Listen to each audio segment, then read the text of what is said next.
Amigos oyentes, hermanos queridos, buenos días. El Evangelio del día, hoy 9 de enero del año 2024. Aquí estamos Patricia y Miguel, este matrimonio cristiano, dispuestos a leer y comentar este Evangelio. Primero la lectura, Patricia. Lectura del Santo Evangelio según San Marcos, capítulo 1, versículos 21 al 28. En la ciudad de Cafarnaún, el sábado, entra Jesús en la sinagoga a enseñar. Estaban asombrados de su enseñanza porque les enseñaba con autoridad y no como los escribas. Había precisamente en su sinagoga un hombre que tenía un espíritu inmundo y se puso a gritar: ¿qué tenemos que ver nosotros contigo, Jesús Nazareno? ¿Has venido a acabar con nosotros? Sé quién eres, el Santo de Dios. Jesús le increpó: cállate y sal de él. El espíritu inmundo lo retorció violentamente y dando un grito muy fuerte salió de él. Todos se preguntaron estupefactos: ¿qué es esto? Una enseñanza nueva expuesta con autoridad. Incluso manda a los espíritus inmundos y lo obedecen. Su fama se extendió enseguida por todas partes, alcanzando la comarca entera de Galilea. Palabra del Señor. Gloria a ti, Señor Jesús. ¿Qué enseñanza es esta? ¿Hablaba de manera diferente el Señor? Acá se nos dice, hablaba como el que tiene autoridad. Y efectivamente el Señor tiene la autoridad. Él es la autoridad, es la plenitud de la autoridad. No habla como, sí, algunos y la mayoría lamentablemente, y en el tiempo de Jesús era muy común en las sinagogas donde enseñaban los fariseos, maestros de la ley, gente que había leído la ley de Moisés, etcétera, ¿no es cierto? Pero daban y dejaban la impresión de quien hablaba como repitiendo palabras ya sabidas, palabras que se escuchaban siempre, palabras archiconocidas. No es que Jesús dijera cosas diferentes, la decía como el que tenía autoridad. ¿Y saben cuál era la autoridad de Jesús? Es la autoridad del que ha visto lo que está contando, de aquel que hace y haciendo aquello que dice la palabra, la conoce a fondo. Usted puede repetir la palabra con frases muy bonitas, puede enseñar la palabra de Dios, sí, con mucho floreo verbal inclusive, con lo cual queda, atractivo a los oídos de una persona que está escuchando y que probablemente lo primero que diga es que bien que habla. Pero la idea de la enseñanza es que aquello que usted recibe del maestro que le está enseñando ingrese más allá de su mente, que evalúa las características literarias, verbales, floridas de un lenguaje en boca de alguien que lo maneja con habilidad. Jesús lo hacía también, pero Jesús hablaba de lo que veía, de lo que hacía. Era un testigo veraz.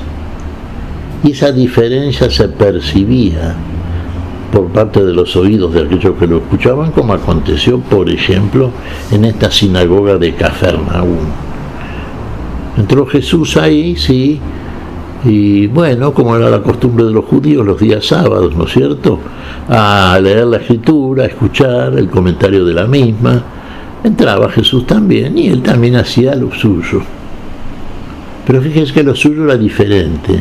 Lo suyo era la del maestro verdadero, la del único maestro, del que decía y hacía, y mostraba a través de las obras como testimonio decisivo la veracidad del mensaje que proclamaba.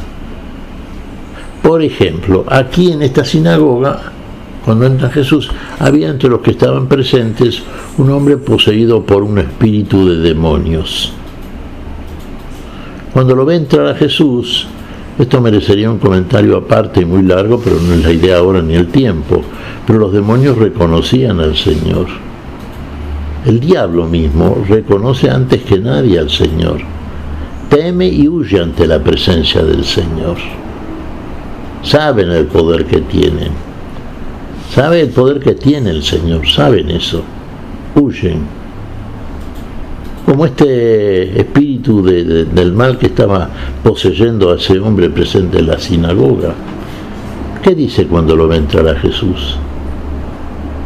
¿Qué tienes contra nosotros? Ya te conozco, tú eres el santo de Dios. Claro. Has venido a torturarnos antes de tiempo. ¿Y Jesús qué le dijo? ¿Qué le dijo? Gracias porque me reconoces delante de toda la gente. No, cállate, le dijo. No le permitió hablar. Cállate y sal fuera. Deja a ese hombre, sal fuera de él. ¿Qué hizo el espíritu de demonio? Y naturalmente obedeció inmediatamente, huyó. Retorció al hombre que había estado poseyendo y luego de pegar un fuerte grito, huyó directamente. Y este testimonio quedó bien abierto a los ojos de los presentes. ¿Quién es este?, se preguntaron. Habla con la autoridad, expulsa a los demonios. ¿Qué poderes, qué nueva manera es esta de hablar? ¿Está hablando de otra cosa el Señor? Estaba hablando de lo mismo, de la palabra de Dios, pero estaba uniendo a la palabra el testimonio de la misma. Estaba haciendo algo, hermanos, que tiene que ser en nosotros los cristianos un factor siempre decisivo. Al lado de una elocuencia que puede no estar mal, siempre que sepamos administrar con sabiduría la palabra de la ciencia de Dios, del verdadero conocimiento de Dios, tiene que estar unido por la obra nuestra, testimonio, aquello que estamos diciendo. Apoyar la palabra con la obra, con el testimonio. Leemos en el Apocalipsis, siempre lo mencionamos. La palabra es de Dios, hermanos, no cabe duda, pero el testimonio es de Jesús. El testimonio es de aquel que lo hace, de aquel que obra la palabra. Entonces ese es un testigo fiel y veraz, es un testigo verdadero. Ese tiene al Espíritu Santo que lo habita y le comunica el poder de Dios para que haga como Dios, o como hombre en este caso, lo que sabe como Dios. La palabra es del Padre, el testimonio es del Hijo. Tengamos esto en cuenta, hermanos, Hagamos aquello de lo que hablamos, porque ahí verdaderamente conoceremos, y entonces nuestro testimonio será un testimonio fiel, creíble, y será el testimonio de la autoridad plena de Dios en nosotros. Seremos verdaderamente proclamadores de la palabra de Dios. ¿Qué te parece, Patricia?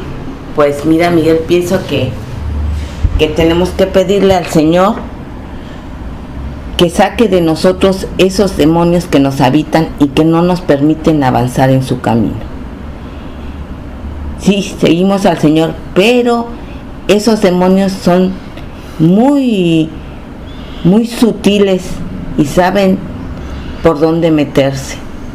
Y nosotros, con esta condición humana, somos susceptibles de caer en sus redes. Y vos bien decís, Patricia, sí, muchas veces proclamamos la palabra de Dios y uno diría, bueno, eso no es lo más difícil, porque en definitiva uno leyendo la palabra la conoce literariamente, la puede proclamar en cualquier momento, claro está. Ahora uno dirá, ¿y la creen aquellos que la proclaman? Ahí está el misterio, digamos, ¿no es cierto? ¿Son obradores de la palabra? ¿Viven de la palabra? ¿O solamente cuando la proclaman buscan de parte de otros el aplauso, la admiración, el respeto, al estilo de los fariseos, que terminan siendo hipócritas? ¿Se da cuenta? Dicen una cosa y hacen otra. ¿Tiene valor? Eso no tiene valor, hermano. Para usted, para el que lo hace así, no tiene ningún valor. Simplemente el calificativo que siempre les da nuestro Señor. Hipócritas. Hablemos cuando obramos lo que decimos. Seamos testigos veraces, fieles de la palabra que encarnamos, que vivimos. Si no, como vos bien decís, muchos espíritus sutiles, la jactancia, el orgullo, ¿no es cierto?, la soberbia que nos habitan, bueno, en nosotros trabajan para que nos jactemos de una palabra dicha con mucha elocuencia, pero sin tener realmente el testimonio de nuestra obra, que es lo que en definitiva avala el valor de la proclamación de la palabra. ¿Qué te parece si agradecemos al Señor? Muy bien, Miguel. Te damos gracias, Padre Celestial, en el nombre santo de nuestro Señor Jesucristo. Te damos gracias, Padre, y te pedimos perdón por nuestras faltas. Señor, pedimos tu bendición en este día. Tu espíritu de verdadera y sana elocuencia, tu espíritu de autoridad, tu espíritu de testigos veraces, obradores de tu palabra, de la palabra que es de Dios y la que proclamamos por la fe en el Señor, que es el testimonio fiel de esa palabra. Lo pedimos en tu nombre santo, Jesús, por Jesucristo, Señor nuestro. Amén. Y amén.